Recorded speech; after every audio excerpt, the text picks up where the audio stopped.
మా educational channel విద్యా ఉద్యోగ సమాచారానికి స్వాగతం.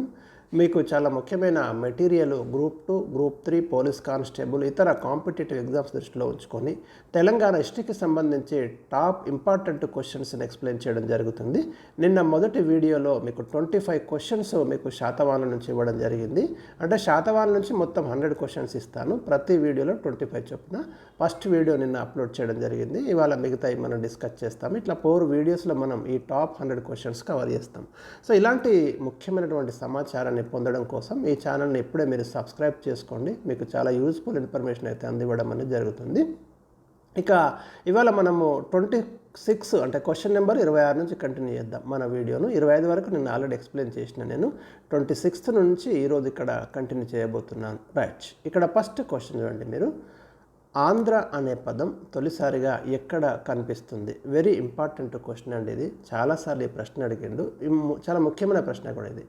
అయితే ఆంధ్ర అనే పదం మనకు మొట్టమొదటిసారిగా ఐతరేయ బ్రాహ్మణంలో కనిపిస్తుంది. మీకు వేదకాలములో ఉన్నటువంటి సాహిత్యంలో బ్రాహ్మణాలు కూడా ఒకటి.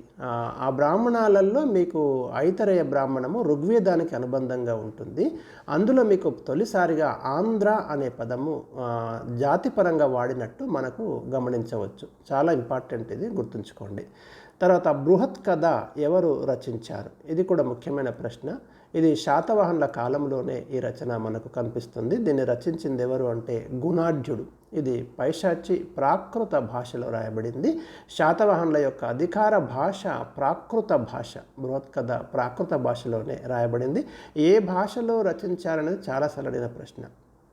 Question number 28.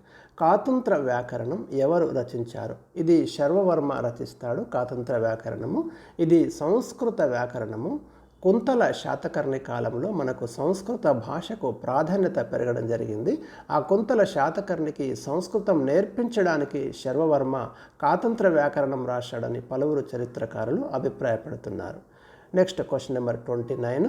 ఆచార్య నాగార్జునుడు ఎవరి సమకాలీనుడు? ఆచార్య నాగార్జునుడిని మనం ఇండియన్ ఐన్స్టీన్ అని, ఇండియన్ మార్టిన్ లూథర్ అని పేర్కొంటాము. యజ్ఞశ్రీ శాతకర్ణి కాలానికి చెందిన ఆచార్య నాగార్జునుడు చాలా ముఖ్యమైనటువంటి రచనలు చేయడం జరిగింది. శూన్యవాద సిద్ధాంతం కావచ్చు, రచనలలో ప్రజ్ఞాపారమిత, సుహృల్లేఖ, మాధ్యమిక కారిక ఇలాంటి ముఖ్యమైన రచనలు ఉన్నాయి. చాలా ముఖ్యమైనటువంటి తత్వవేత్త బౌద్ధానికి సంబంధించి. నెక్స్ట్, ఎవరి కాలంలో భాగవత మతం దక్కన్ ప్రాంతంలోకి ప్రవేశించింది? ఉత్తర భారతదేశంలో మొదలైన భాగవత మతము శాతవాహన రాజులలో మొదటి కృష్ణ లేదా కన్హా కాలంలో మనకి ఈ సౌత్ ఇండియాకి రావడం అనేది జరిగింది. దక్షిణ పదపతి అనే బిరుదు ఎవరికి కలదు? ఇలాంటి ఇంపార్టెంట్ టైటిల్స్ ఉన్నప్పుడు గుర్తుంచుకోండి. ఇది మొదటి శాతకర్ణికి ఉన్నటువంటి బిరుదు. కొలనుపాక జైన క్షేత్రం ఏ జిల్లాలో కలదు? తెలంగాణలో ప్రసిద్ధి చెందిన జైన క్షేత్రాలలో కొలనుపాక ఒకటండి. ప్రస్తుతం అయితే ఇది యాదాద్రి జిల్లాలో ఉంది, ఉమ్మడి నల్గొండ జిల్లాకు సంబంధించి. ఏ శాతవాహన రాజు కాలాన్ని ప్రాకృత భాషకు స్వర్ణయుగం అనవచ్చు? హాలుడు అండి. మరి శాతవాహన రాజులలో 17వ చక్రవర్తి హాలుడి కాలంలో ప్రాకృత భాషకు మనం స్వర్ణయుగం అనవచ్చు. ఎందుకంటే హాలుడు కూడా స్వయంగా గాథా సప్తశతి అనే ప్రాకృత భాషా రచన చేయడం జరిగింది. అనేక రచనలు రావడం కూడా జరిగింది ఆ భాషకు సంబంధించి. లీలావతి పరిణయం ఎవరు రచించారు? మరి హాలుడు లీలావతి యొక్క పరిణయాన్ని దృష్టిలో ఉంచుకొని కుతూహాలుడు ప్రాకృత భాషలో ఈ రచన చేయడం జరిగింది.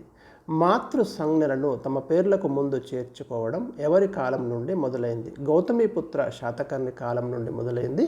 గౌతమిపుత్ర శాతకర్ణి యొక్క తల్లి పేరు గౌతమి బాలశ్రీ. మరి ఆమె గౌతమి అనే పేరుని ఇక్కడ పెట్టుకోవడం అనేది జరుగుతుంది. శాతవాహనుల కాలంలోనే ఈ ట్రెడిషన్ మొదలైనట్టు మనం భావించాలి. సముద్రాధిపతి అనే బిరుదు ఎవరికి ఉంది? యజ్ఞశ్రీ శాతకర్ణికి ఉందండి. Most important. మేకధోని శాసనంలో ప్రస్తావించిన గుల్మికలు ఎవరు? సరిహద్దు ప్రాంత రక్షకులు. గుల్మ అంటే కొన్ని గ్రామాల సముదాయము. ఆ ఏరియాలో వాళ్ళను అపాయింట్ చేయడం జరిగింది. వాళ్ళను గుల్మిక అని పిలిచేవారు. శాతవాహనుల కాలంలో రజ్జుగాహకుడి విధి ఏది? వ్యవసాయ భూమిని సర్వే చేయడము, సరిహద్దులు నిర్ణయించడం. ఆంధ్రులకు 30 కోటలు కలవని ఎవరు పేర్కొన్నారు? ఇది పేర్కొన్నది మనకు మౌర్యుల కాలంలో అంబాసిడర్గా వచ్చిన మెగస్తనిస్ పేర్కొంటాడండి. ఆయన ఇండికా అనే గ్రంథం రాస్తాడు గ్రీకు భాషలో. దాంట్లో ఆంధ్రుల గురించిన ప్రస్తావన మనకు కనిపిస్తుంది.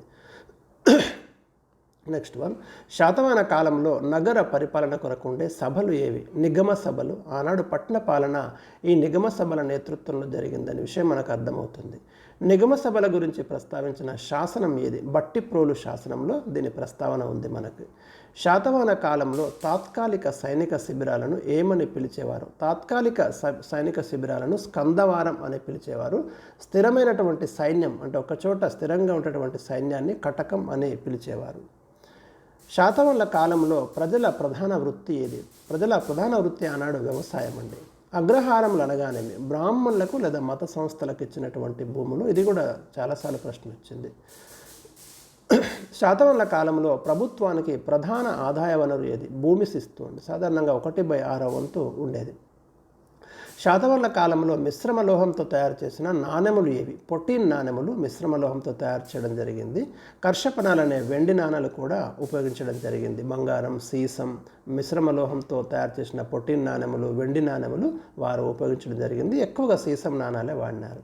శాతవాహన కాలం నాటి విదేశీ వాణిజ్యం గురించి ప్రస్తావించిన ప్రముఖ గ్రంథం ఏది? ఒక అజ్ఞాత నావికుడు రచించిన Periplus of the Erythraean Sea ఆనాడు శాతవాహన కాలంలో రోమన్ సామ్రాజ్యంతో ఉన్నటువంటి విదేశీ వాణిజ్యం గురించి ప్రధానంగా ప్రస్తావిస్తుంది. అదేవిధంగా ప్లీనీ రచించిన న్యాచురల్ హిస్టరీ, తర్వాత మీకు ద గైడ్ టు టాలమీ రచించిన గైడ్ టు జాగ్రఫీ, ఇలాంటి చాలా రచనలు అయితే ఆనాటి విదేశీ వాణిజ్యం గురించి మనకు ప్రస్తావిస్తాయి.